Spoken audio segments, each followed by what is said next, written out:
Welcome back to this channel. In this video, we look at each part of the international regulations for preventing collisions at sea. Then we see how they work together in ensuring vessels pass one another at safe distances. Part A is titled General and is arguably the most important part. This part tells us which vessels are required to comply with the rules and where, geographically speaking, they apply. It tells us that though the rules should cover every conceivable situation, should a situation develop, that the only action possible to take to avoid a collision is to not comply with the rules, then the correct action is just that, to not comply with the rules in order to avoid a collision. The last section of Part A is Rule 3, Definitions. This rule defines every type of vessel, effectively placing each into a category, and these categories are based on how well that type of vessel can keep clear of other vessels. Part B is titled The Steering and Sailing Rules. These are the actions. This part is split into three. The first part contains the general actions we should be undertaking at all times and applies in any state of visibility. These actions include such things as keeping a proper lookout, proceeding at a safe speed, determining whether a risk of collision exists with other vessels, taking action to avoid collisions with other vessels, safely navigating narrow channels or traffic separation schemes. The second section of this part uses the definitions from Rule 3. It defines what each vessel type should do in each of the given situations. In order for this to function, vessels must be able to identify one another. Therefore, this section of Part B applies only to vessels in sight of one another.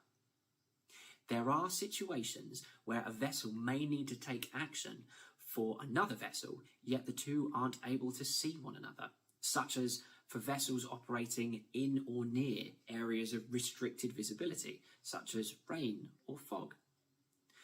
Therefore, there is another section which applies only to vessels operating in or near areas of restricted visibility and contains one rule, Rule 19.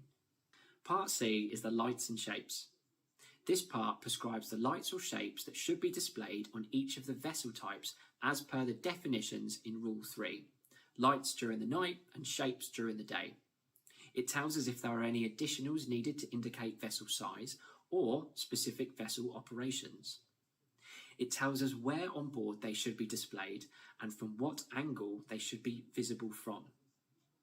This gives approaching vessels the opportunity to identify one another and to determine which way they are facing. Part D is the sound and light signals. This part tells us how we signal to other vessels what our vessel is doing. It tells us in clear visibility what the manoeuvring signals are. Similar to the indicators on our car, we can inform others when we're turning to port to starboard or when we're running our engines astern.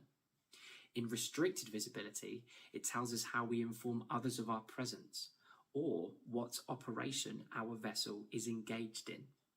It tells us how we attract the attention of other vessels and how we tell others that we're in distress and that we need help. Part E is titled Exemptions and is really aimed at older vessels. Vessels that when they were built, they weren't in compliance with some specific elements of the rules. Rules such as those defining where on board lights must be positioned.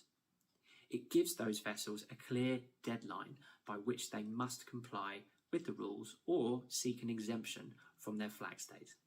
Let's see how the different parts of the collision regulations slot together. We'll use an example. Two vessels are approaching. They're in compliance with Part B of the Steering and Sailing Rules, which, amongst other things, means they're keeping proper lookouts and they're proceeding at safe speeds. The two vessels are in compliance with Part C, meaning they're displaying the correct lights or shapes for their vessel type as per the definitions in Part A. They identify one another. Then they take action to avoid collision. The action they take is in compliance with Part B, specifically the section of Part B that applies to vessels in sight of one another. As they take the action, they're in compliance with Part D, meaning they use their lights or sound signals to inform other vessels in their vicinity of what they're doing. It's our role as seafarers to ensure the safety of ourselves and other water users. In order to do that, we must comply with the collision regulations. If you would like to learn more about Part B of the COLREGS, the steering and sailing rules, or Part C, the lights and shapes, please take a look at the other videos on this channel. I hope you've enjoyed watching, and don't forget to like, share, or follow us for more.